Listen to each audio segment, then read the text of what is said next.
bayan ngayoy nagbubunyi, sabay-sabay nagpupuri, dahil inako ng Kristong Hari, kaligtasan ng kanyang lipi. Sa kanyang kinaluluklukan, dininig aming panambitan, habang bayan nagpag-ibig, sa kandili niya nananabik.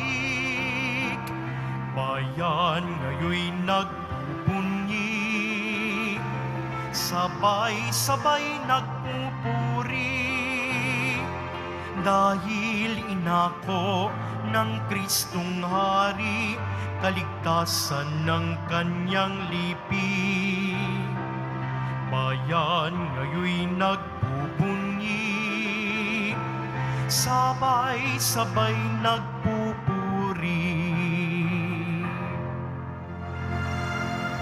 Simulan natin ang ating pagdiriwang sa ngalan ng Ama at ng Anak at ng Espiritu Santo. Amen. Ang pagpapala ng ating Panginoong Hesukristo, ang pag-ibig ng Diyos Ama at ang pakikipagkaisa ng Espiritu Santo naway sumainyong lahat. At sumairin. Mga kapatid, tinipon tayo bilang kaanib ng angka ng Diyos. Kaya dumulog tayo sa mawaing Panginoong nagpapatawad ng lubos. Sinugong tagapagpagaling sa mga nagsisisi, Panginoon, kaawaan mo kami. Panginoon, kaawaan mo kami. Dumating na tagapag-anyayang mga makasalanan ay magsisi, Kristo, kaawaan mo kami. Kristo, kaawaan mo kami. Nakaluklok ka sa kanan ng Diyos Ama para ipamagitan kami. Panginoon, kaawaan mo kami. Panginoon, kaawaan mo kami. Kaawaan tayo na makapangyarihang Diyos, patawarin tayo sa ating mga kasalanan at patnubayan tayo sa buhay na walang hanggan. Amen. Manalangin tayo. Ama naming makapangyarihan, ipagkaloob mong lagi naming ikaligayang ikaw ay paglingkuran, sapagkat walang maliw at walang kahulilip ang kasiyahan kapag sumasamba kami sa iyong kapangyarihang na nagpapairal sa tanang sanlibutan. Sa pamamagitan ni Jesucristo, kasama ng Espiritu Santo, magpa sa walang hanggan. Amen. Magsiupo po ang lahat. Pagbasa mula sa ikalawang aklat na Makabeo. Noong mga araw na iyon, may isang matanda at iginagalang na guro ng kautusan. Siya si Eleazar. Nakatuwaan nilang siya ay pakanin ng baboy, kaya't pinilit siyang magbuka ng bibig. Sa pag-iwas niyang makapitan ng kasamaan, pinili na niya ang mamatay na marangal.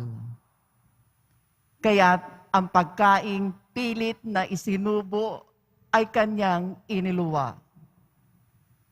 Pagkatapos, siya na ang kusang lumapit sa inihandang pagpaparusahan sa kanya.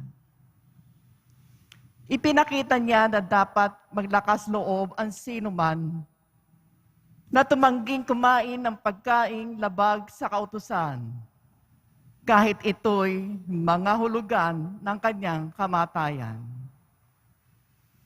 Ang mga napag-utusang magbigay kay Eleazar ng pagkaing labag sa kautusan ay dati na niyang mga kakilala. Kaya't dahil sa pagmamalasakit nila kay Eleazar, kinausap nila siya ng lihim. Pinapaganda nila siya ng karneng hindi ipinagbabawal at ipinayo na magkunwari siyang ang karneng baboy na ibibigay sa kanya ang kakanin niya. Ngunit ang totoo, ang dala niya ang kanyang kakanin. Sa paraang ito, maliligtas siya sa kamatayan. Subalit ang kagandahang loob na ito ay magalang niyang tinanggihan. Buo na ang kanyang pasya. Matanda na siya at maputi na ang kanyang buhok. Naalaala niyang sa pagkabatay, naging tapat siya sa kautusan ng Diyos. Kaya't sumagot siya, "Patayin na ninyo ako ngayon din. Sa gulang kong ito'y hindi na dapat magkunwari pa. Ano na lang ang sasabihin ng mga kabataan? Kung hindi ako mananatiling tapat, hindi ba sasabihin nila na kung kailan ko inabot ang 90 taon, ay saka ko pa tinalikdan ng aking reliyon? Kung ako'y magtaksil para lamang maduktungan ng kaunti ang aking buhay, para ko na ring inidigaw ang mga kabataan at binigyang kahihiyan ang aking katandaan. Maaari maiwasan ko ang parusa ng tao. Ngunit sa mabuhay ako o mamatay, hindi ako makaiiwas sa parusa na makapangyarihan sa lahat. Kaya tatanggapin ko na ngayon ang marangal na kamatayan na siya magiging putong ng aking katandaan. Sa gayon, mag-iiwan ako ng isang dakilang halimbawa sa mga kabataan, ang marangal at buong pusong paghahandog ng buhay alang-alang sa banal na utos ng Diyos. Matapos niyang sabihin ito, lumapit agad siya sa inihandang pagpapatayan sa kanya. Ang mga kaibigang nagmamalasakit sa kanya ay nainis na rin. Para sa kanila'y kaululan lamang ang mga sinabi niya. Kaya't ginulpi nila siya hanggang sa mamatay. Ngunit bago nalagutan ng hininga, sinabi ni Eleazar, "Ang Panginoon ang nakababatid ng lahat. Alam niya ang katakot-takot na hirap na tiniis ko sa pagpaparusang ito. Kahit ito'y maaaring maiwasan ko. Alam din niyang maligaya kong tiniis itong hirap dahil sa aking pagmamahal sa Kanya." Namatay nga si Eleazar, ngunit siya'y nag-iwan ng isang halimbawa ng pagiging uliran sa tapang at di malilimutang katangian ng pag-uugali, hindi lamang para sa mga kabataan, kundi para rin sa buong bansa. Ang salita ng Diyos. Salamat sa Diyos. Ako'y itinataguyod ng aking Panginoong Diyos. Ako'y itinataguyod ng aking Panginoong Diyos. O Panginoong ko, kay raming kaaway, sa abang lingkod mo ay kumakalaban. Ang palagi nilang pinag-uusapan, ako raw, O Diyos, di mo tutulungan. Ako'y itinataguyod ng aking Panginoong Diyos. Ngunit ang totoo sa lahat ng oras, iniingatan mo at inililigtas. Sa akin tagumpay ang iginagawad. Mahina kong loob ay pinalalakas. Kaya ikaw, poon, ng aking tawagan, sinagot mo ako sa bundok na banal. Ako'y itinataguyod ng aking Panginoong Diyos. Ako ay humimlay, agad nakatulog. Ligtas na nagising ang iyong kinubkob. Libo mang kaaway, wala akong takot. Humanay man sila sa aking palibot. Halika, O Diyos, iligtas mo ako. Lahat kong kaaway ay pasukuin mo. Ako'y itinataguyod ng aking Panginoong Diyos. Magsitayo na po ang lahat.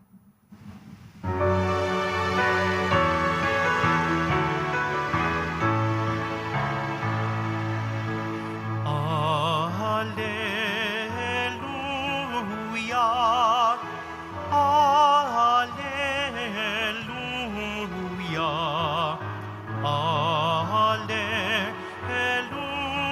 Alleluia, Alleluia. Inibig tayo ng Ama, isinugo ang anak niya bilang panubos sa sala. Alleluia, Alleluia, Alleluia,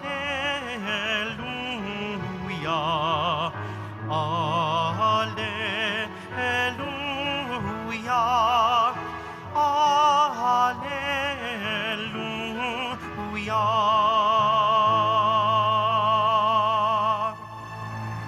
Sumainyo ang Panginoon. At sumaiyo rin. Ang mabuting balita ng Panginoon ayon kay San Lucas. Papuri sa iyo, Panginoon.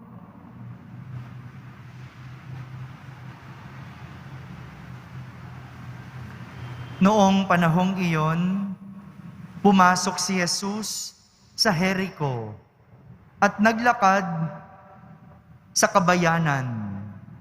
Dooy may isang mayamang puno ng mga publikano na nagngangalang Zakeo. At pinagsikapan niyang makita si Jesus upang makilala kung sino ito. Ngunit siya'y napakapandak at dahil sa dami ng tao, hindi niya makita si Jesus. Kaya't patakbo siyang nagpauna at umakyat sa isang puno ng sikomoro upang makita si Jesus na magdaraan doon.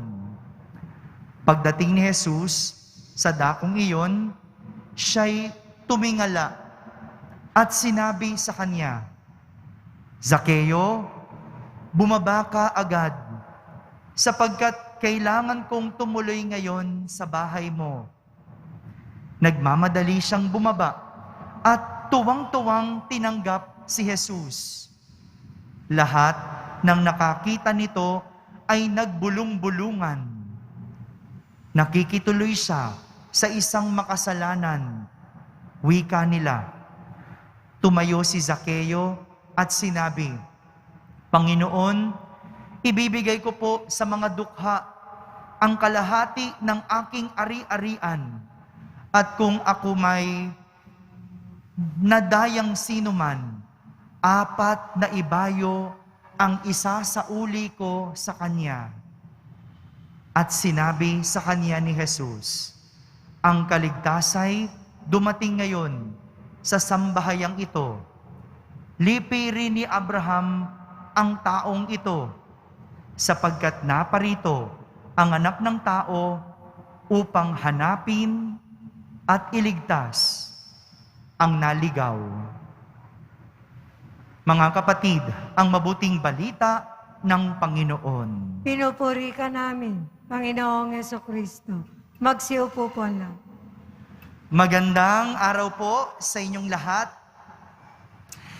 Isang aral tungkol sa pagpapakumbaba ang itinuturo sa atin ng ating ebanghelyo.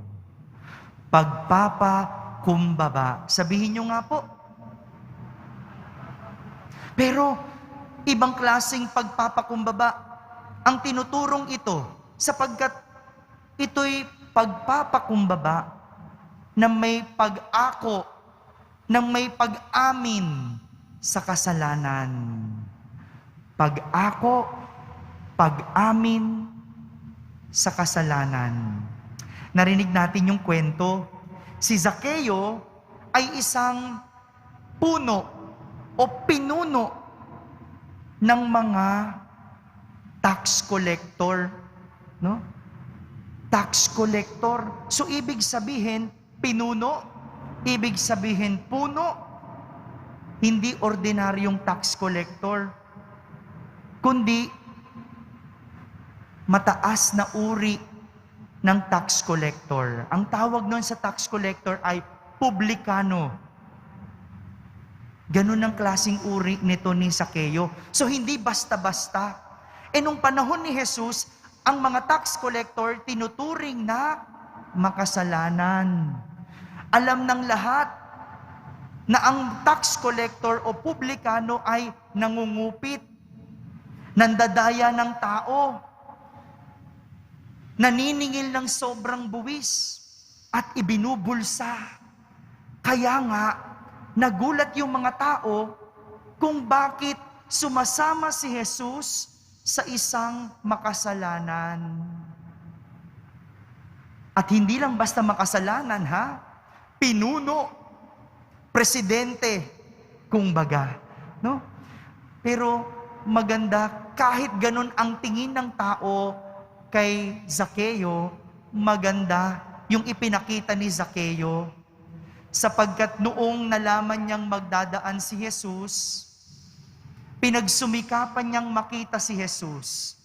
Dahil siya'y pandak, umakyat siya sa puno ng sikomoro para makita si Jesus. At nang dumaan si Jesus, sinabi niya kay Zaccheo, bumaba ka agad, sapagkat kailangan kong tumuloy ngayon sa bahay mo. Ang ganda nung imahe na yon, yung si Zaccheo nandun sa taas. Yung si Zaccheo nandun sa tuktok at si Jesus nasa baba. Tinitingala siya. Isang imahe, hindi ba? Kapag ang isang tao sobrang taas, tinitingala. Si Zaccheo, isang presidente o pinuno ng mga publikano. Ibig sabihin, sukdulan din yung kasalanan niya. Magaling mandaya, mayaman, hindi ordinaryo, pero nagawa niyang lahat ng yon dahil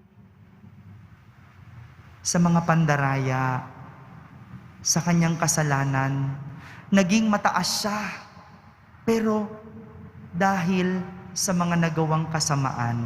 Hindi po masama ang maging mataas o maging pinuno, pero kung ikaw ay naging pinuno dahil sa kasalanan, dahil sa kasamaan, dahil sa kasakiman, diyan nagiging kasalanan ang pagiging pinuno. Pero kahit nasa taas si Zaccheo, nung sinabi ni Jesus, bumaba ka, agad bumaba si Zaccheo. Agad bumaba at lumapit kay Jesus. Kaya nga, ang sabi ni Zaccheo, Panginoon, ibibigay ko po sa mga dukha ang kalahati ng aking ari-arian. At kung ako man ay mayroong nadaya, 4 na ibayo ay isa sa uli ko sa kanya. 4 na beses kong ibabalik. Di bang gandang matuto kay Zaccheo? Totoo, naging makasalanan si Zaccheo. Totoo, naging madaya, yumaman. Pero, natutong bumaba. Natutong umamin ng kasalanan. At sa huli, bumawi. Nung bata tayo, tinuturuan tayo na mag-sorry o magsabi ng paumanhin o pasensya kapag mayroong nasaktan, kapag mayroong nagawang mali. Pero si Zaccheo, hindi lang humingi ng paumanhin, kundi sa huli, bumawi. Ito yung magandang aral sa atin, yung matuto tayong umako at umamin sa mga nagawang mali. at sa huli, bumawi. Hindi lang mag-sorry. Totoo na apakan mo yung isang tao, pero himasin mo naman. Oh, nasaktan mo yung isang tao, bumawi ka naman. Oh. Minsan tayo, no, nasagi natin, sorry na. Masama pa loob, no? Nasagi mo, himasin mo naman. Nasaktan ka ba? Sorry Gusto mo, pa-doktor kita. Yeah. Iba yung taong marunong magpakumbaba, umaamin ng mali, at bumabawi. Ito yung aral na ipinakita ni Zakeo.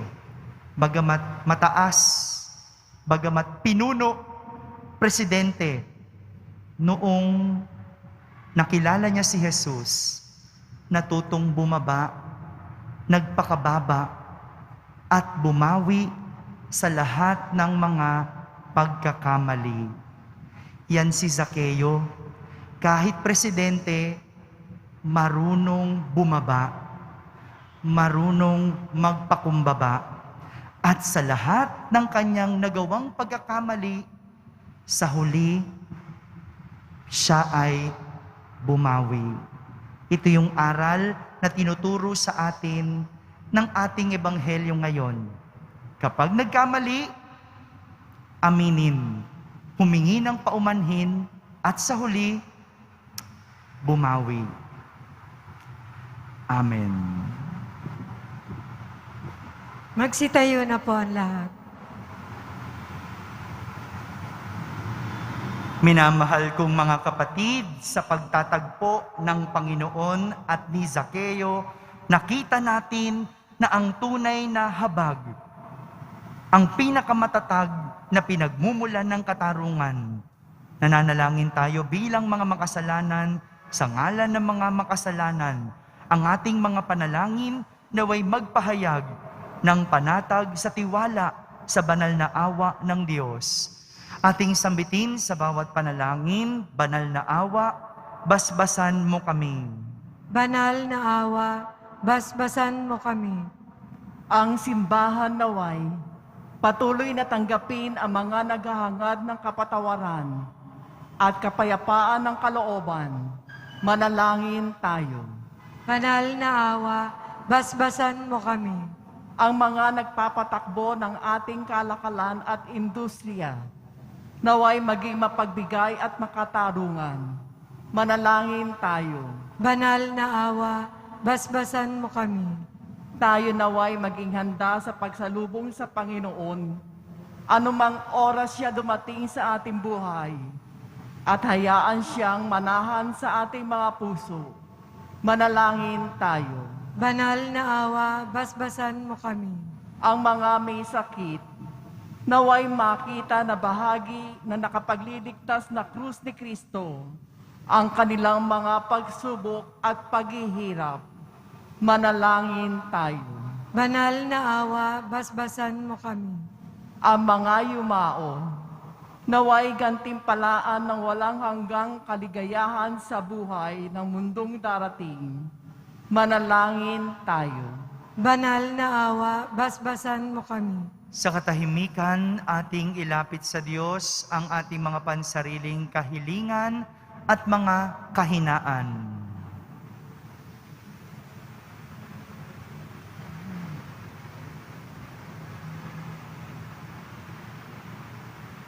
Manalangin tayo.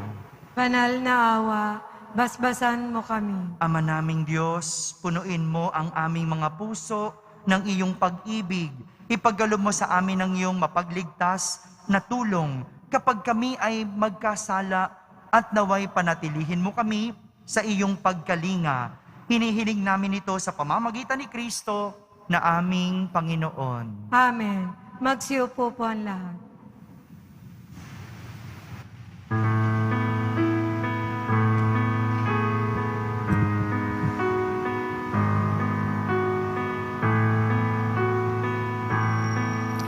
Ang himig mo, ang awit ko, lahat ng ito'y nagmula sa iyo. muling ihahandog sa'yo. Buong puso kong inaalay sa'yo.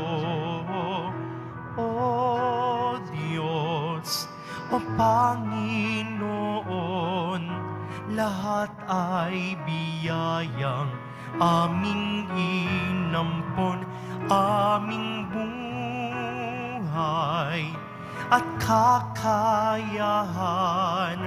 Ito'y para lamang sa iyong kalwalhatian.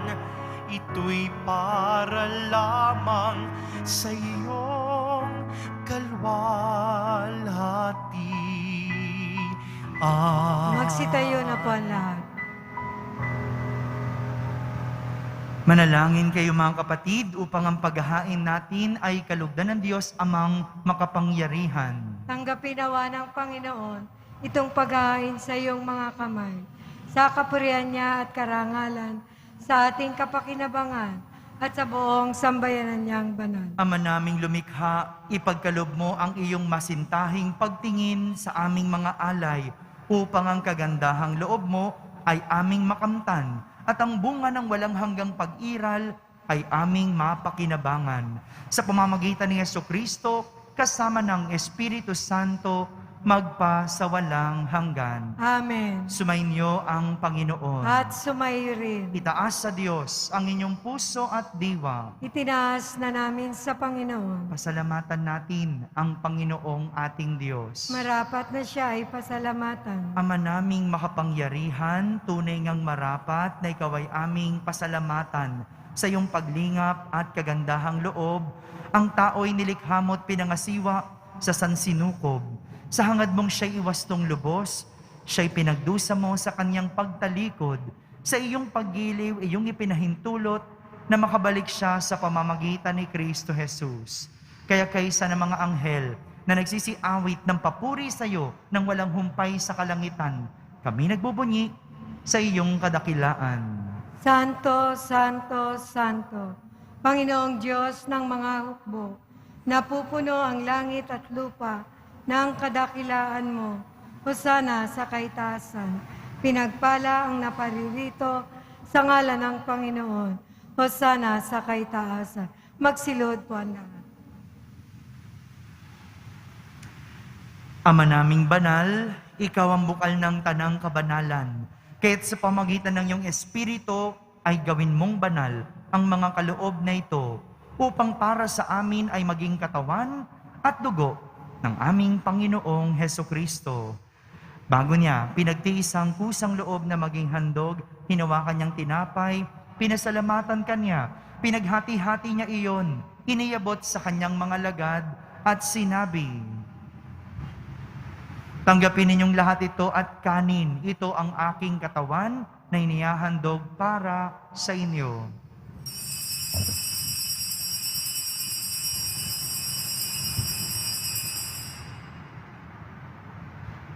Kaya hindi naman na matapos ang hapunan, hinawakan niyang kalis, muli kanyang pinasalamatan. Iniabot niyang kalis sa kanyang mga alagad at sinabi, "Tanggapin ninyong lahat ito at inumin. Ito ang kalis ng aking dugo, ng bago at walang hanggang tipan. Ang aking dugo na ibubuhos para sa inyo at para sa lahat sa ikapagpapatawad ng mga kasalanan. Gawin ninyo ito sa pag-alaala sa akin."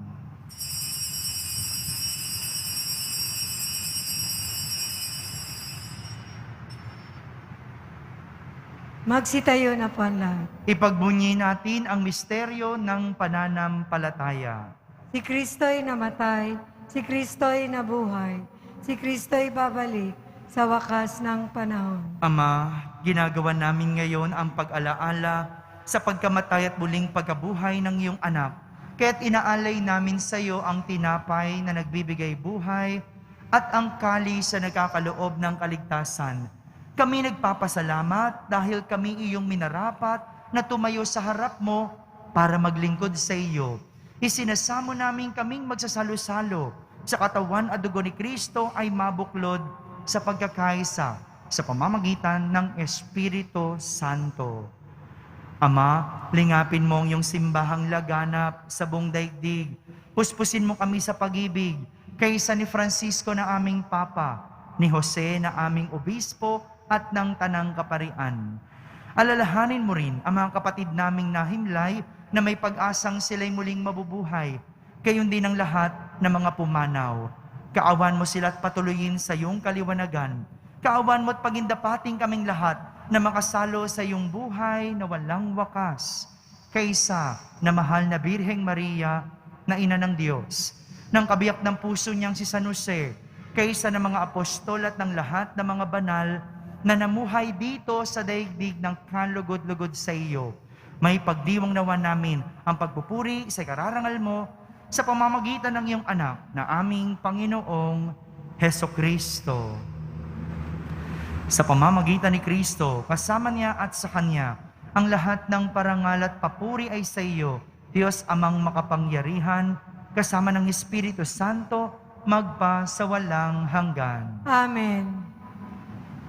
Sa tagubilin ng mga nakahagaling na utos at turo ni Jesus na Panginoon natin at Diyos, ipahayag natin ng lakas loob. Ama namin, sumasalangit ka. Sambahin ang ngalan mo, mapasa amin ang kaharian mo, sundin ang loob mo, dito sa lupa para nang sa langit. Bigyan mo kami ngayon ng aming kakanin sa araw-araw, at patawarin mo kami sa aming mga sala, Para ng pagpapatawad namin sa nagkakasala sa amin, at huwag mo kaming ipahintulot sa tukso, at yadya mo kami sa lahat ng masama. Amen. Amen. Hinihiling namin kami yadya sa lahat ng masama, pagkalooban ng kapayapaan araw-araw, iligtas sa kasalanan at ilayo sa lahat ng kapahamakan. Samantalang aming pinananabikan ang dakilang araw ng pagpapahayag ng tagapagligtas naming si Hesukristo. Sapagkat iyo ang kaharian at ang kapangyarihan at ang kapurihan magpakailanman. Amen. Panginoong Hesukristo, sinabi mo sa iyong mga apostol, kapayapaan ang iniiwan ko sa inyo. Ang aking kapayapaan ang ibinibigay ko sa inyo. Tunghayan mo ang aming pananampalataya at huwag ang aming pagkakasala. Pagkalooban mo kami ng kapayapaan at pagkakaisa ayon sa iyong kalooban kasama ng Espiritu Santo magpa sa walang hanggan. Amen. Ang kapayapaan ng Panginoon ay laging sumainyo. At sumayo rin. Magbigayin kayo ng kapayapaan sa isa't isa. Kapayapaan po para sa lahat. Kordero ng Diyos na nag-aalis ng mga kasalanan ng sanlibutan, maawa ka sa amin. Kordero ng Diyos na nag-aalis ng mga kasalanan ng sanlibutan, maawa ka sa amin. Kordero ng Diyos na nag-aalis ng mga kasalanan ng sanlibutan, ipagkaloob mo sa amin ang kapayapaan. Magsilod po ang lahat.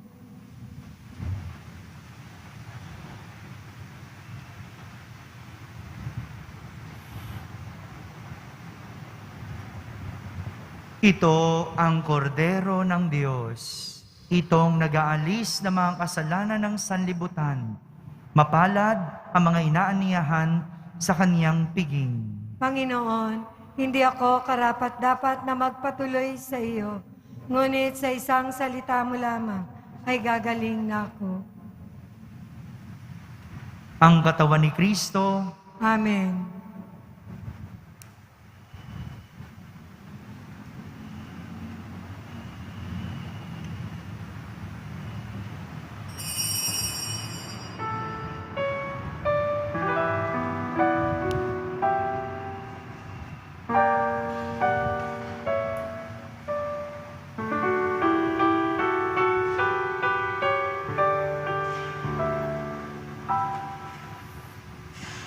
Where there is fear, I can allay. Where there is pain, I can heal. Where there are wounds, I can bind, and hunger I can feel. Lord, grant me courage. Lord, grant me strength. Grant me compassion that I may be your heart today.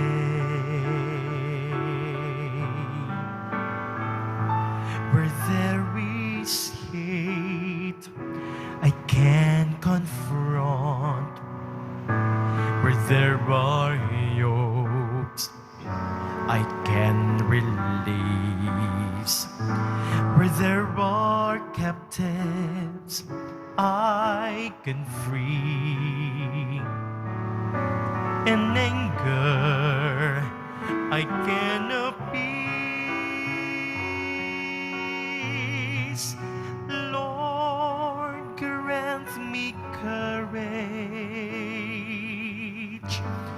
Lord, grant me strength.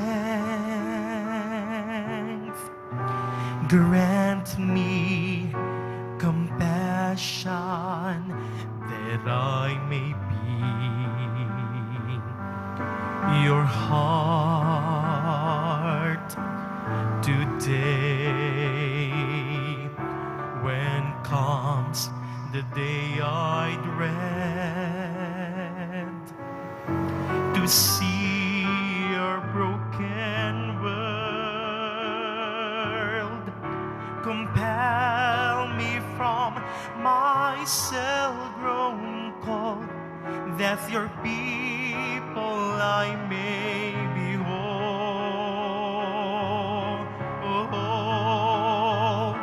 Where there is fear, I can allay.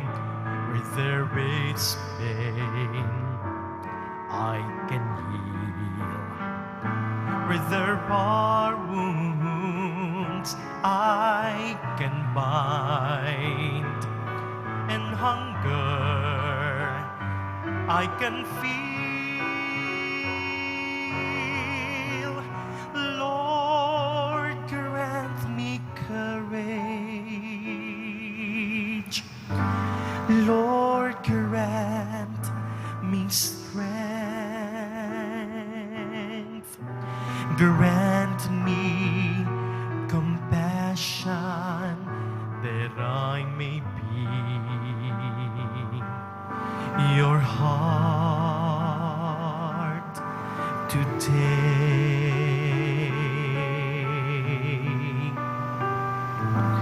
And when I've done all that I could, yet there are hearts I cannot move.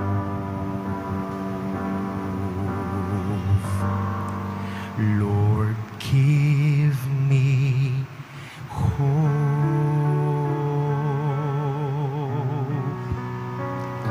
that I may be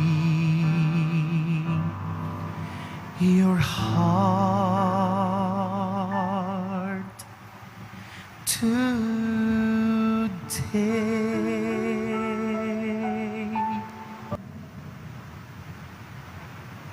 Magsitayo po ang lahat. Manalangin tayo. Ama naming mapagmahal, sa pinagsaluhan naming banal na pakikinabang, ang amin nawang pag-ibig ay lalong madagdagan ng ginawa namin sa pag-alaala sa anak mong mahal na nag-utos ipagdiwang ang huling hapunan. Sa pamamagitan ni Jesucristo kasama ng Espiritu Santo, magpa sa walang hanggan. Amen. Panalangin kay San Roque. Ating ipagdasal ang lahat ng mga may karamdaman at nahihirapan ngayong pandemic. Pagdasal po natin ang buong mundo, ang ating bansa, at higit sa lahat ang ating pamahalaan. O pinagpalang San Roque, pintakasi ng mga may karamdaman, lingapin mo po ang aming mga kapatid na nasa banig ng karamdaman. Ang iyong pamamagitan ay sadyang makapangyarihan, na nung ikay narito pa sa daigdig, marami ang gumaling dahil sa pag-antanda mo sa kanila ng kamahal-mahalang krus. Ngayon ikay niluluwalhati na dyan sa langit, nananalig kaming ang iyong pamamagitan ay lubhang magaling. Ialay mo po sa Panginoong Diyos, yaring aming mga hinaing, at sa tulong po ninyo ay makamit ang kagalingan ng aming kaluluwa at katawan.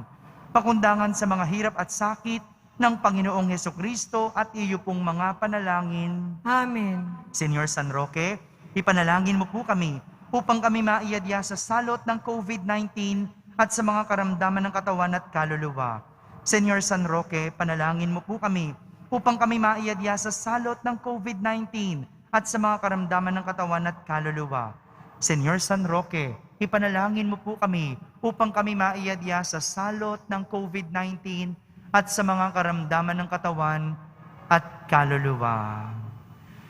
Mga kapatid, atin naman po ngayong ipagdasal ang ating mga minamahal na yumao at ang lahat ng mga kaluluwa sa purgatorio. Panginoon naming Diyos, Ama namin, Ikaw po ang dahilan ng aming pagsilang. Sa iyo galing ang aming hiram na buhay. Buong kababaang loob po kaming nananalangin at kami nagmamakaawang kalugdan mo po ang mga kaluluwa ng mga pumanaw na sa mundong ito. Sila naway magkamit ng buhay sa iyong piling. Alisin mo ang anumang karumihan ng kasalanan upang sila'y maging marapat sa iyong walang hanggang kalinisan. Iahon mo sila mula sa purgatorio at bigyan ng puwang sa iyong kaharian sa langit. Kapayapaan kailanman ang igawad ng may kapal sa mga yumaong nagsipanaw. Sila naway silayan ng iyong ilaw na walang hanggan. Amen. Mapanatag nawa sila sa kapayapaan. Amen.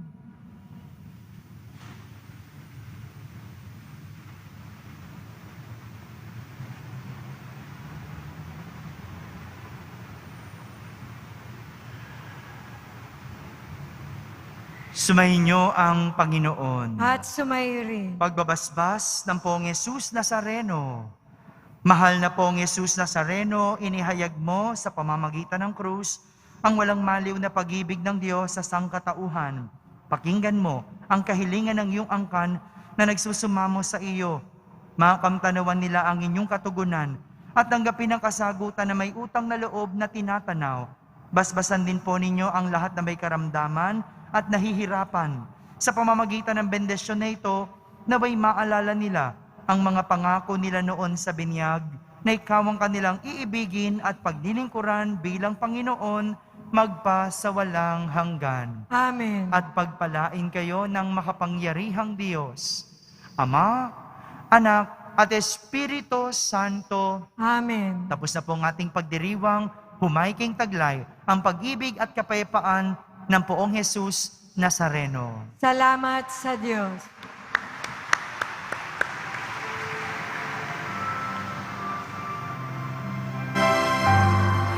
Nuestro Padre Jesus Nazareno, sinasamba ka namin. Pinipintungo ka namin.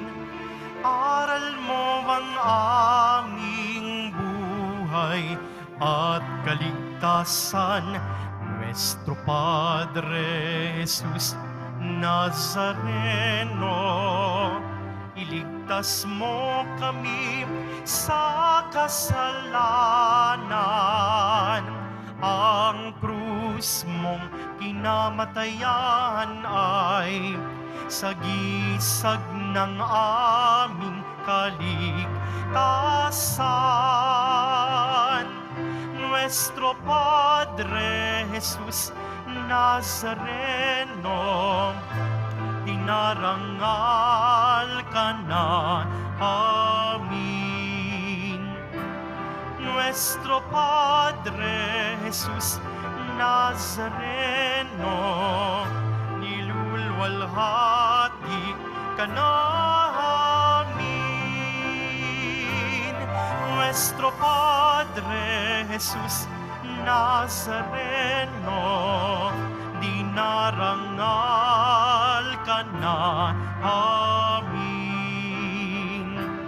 Nuestro Padre Jesus Nazareno, nilulwalhati ka na